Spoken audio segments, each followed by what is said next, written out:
Hello, this is RV Vagabond Jerry, and today I'm at Lake Minatare, which is 11 miles northeast of Scottsbluff, Nebraska. There's some very beautiful scenery all around the lake. There's some campgrounds all around the lake. So I'm going to drive all around the lake and show you some of the interesting sights that you'll find here.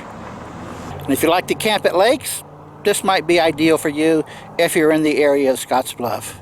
So let's take a look around. My first stop is at the primitive campground, meaning no hookups at all. And there's some sand dunes along the road here.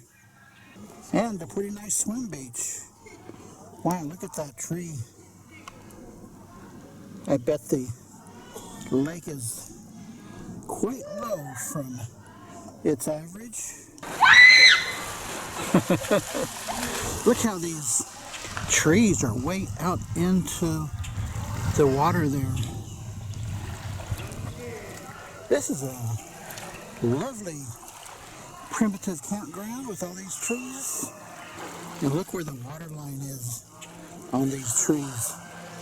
Several feet above the dirt.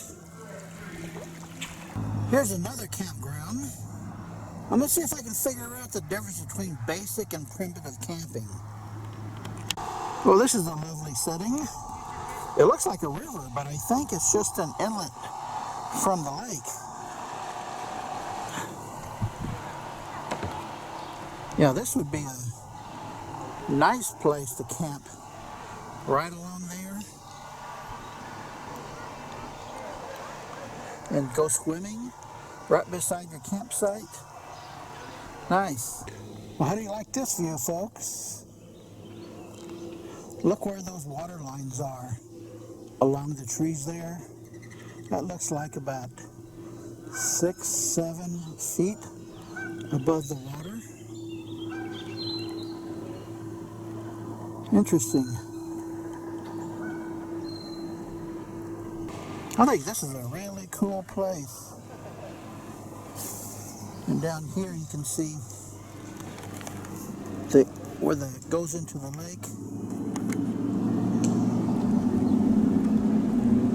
They do have a few campsites along the road here if you don't want to drive off into the dirt right down into the lake.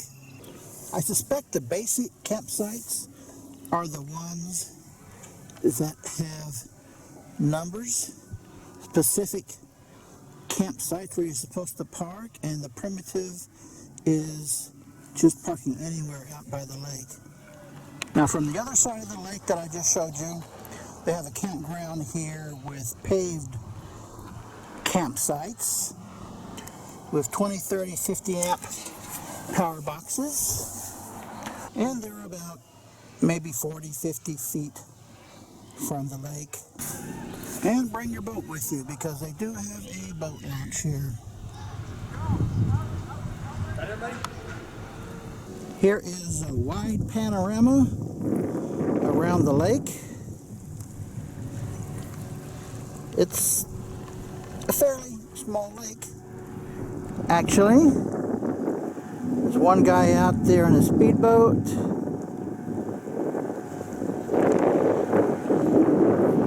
And if you thought that lakes this small did not need lighthouses, guess what? I guess you're wrong about that. There is a lighthouse.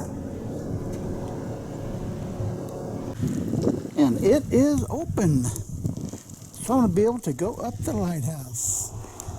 Well, it was a really tight fit climbing these stairs, but I made it.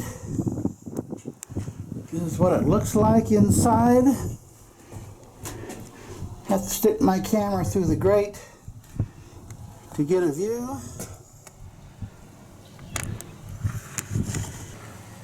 I was hoping it would be open without these bars on the windows. I guess you don't want people jumping out. There's one window that has bars that can be opened but it is padlocked. Here's a guy on one of those personal watercrafts. He must really be in a hurry.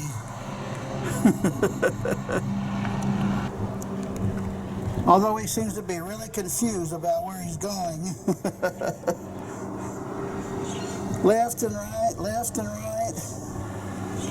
He doesn't know where he's headed to. And there's more camp spaces along the lighthouse here. There are actually campsites just everywhere, it seems like, along the lake. Every place I've stopped, there's campsites. Well, now I've moved to another part of the lake, more on the east side.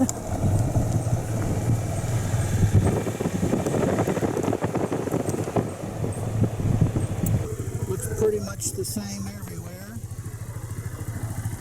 They have a lot of really interesting trees around here. Look at this one that fell over. And next, this is called the Butte View area.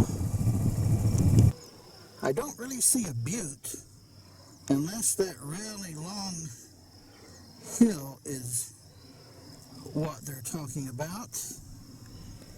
Here's a view from the boat dock. Here's a panorama from the end of the boat dock, but it doesn't look very exciting from here. The really interesting things are right along the shoreline. There's hookup camping here too, which is $30 a night. That's not bad for a nice place like this.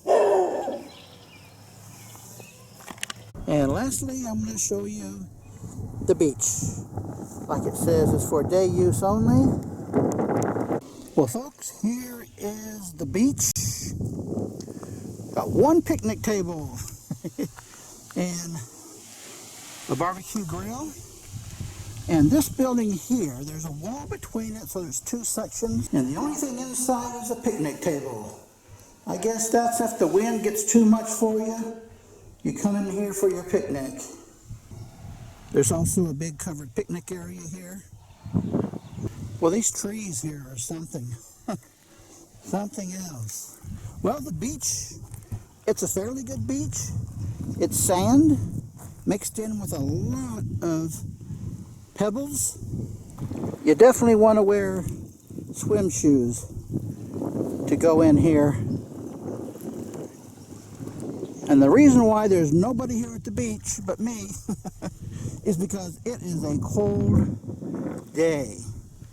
Totally clouded over all day. See that? It almost looks like rain clouds.